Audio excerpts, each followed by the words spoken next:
अरविंद केजरीवाल यांना सर्वोच्च न्यायालयाकडून 21 दिवसांचा जामीन. ईडीचा विरोध चालला नाही. 21 दिवसांचा जामीन. अरविंद केजरीवाल यांच्या वतीने सर्वोच्च न्यायालय त्यांचे प्रतिनिधित्व करणारे ज्येष्ठ वकील अभिषेक सिंघवी यांनी सर्वोच्च न्यायालयाला विनंती केली होती की दिल्लीच्या मुख्यमंत्र्यांना 4 जून रोजी झालेल्या मतमोजणीनंतर 5 जूनपर्यंत अंतिम जामीन मंजूर करण्यात यावा. पण सर्वोच्च न्यायालयाने त्यांची मागणी फेटाळून लावत केजरीवाल यांना 1 जूनपर्यंत दिलासा दिला आहे.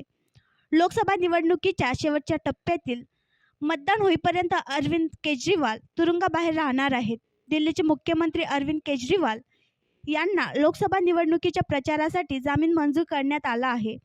केजरीवाल यांना 2 जून रोजी शरण येण्यास सांगितले आहे. या घोटाळ्याच्या संबंधित मनी लॉन्ड्रिंग प्रकरणात केजरीवाल यांना 21 मार्च रोजी अटक करण्यात आली होती. न्यायमूर्ती संजीव खन्ना आणि न्यायमूर्ती दीपंकर दत्ता यांच्या खंडपीठाने याआधी सुनावणी दरम्यान म्हटले होते की अरविंद केजरीवाल हे दिल्लीचे निवडून आलेले मुख्यमंत्री आहेत आणि ते सवयीचे गुन्हेगारही नाहीत.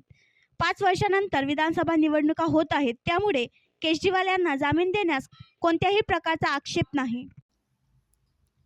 आणखी नवीन व्हिडिओ पाहण्यासाठी आमच्या देशमुख एक्सप्रेस न्यूज चॅनलला सबस्क्राईब करा, लाईक करा आणि शेअर करा.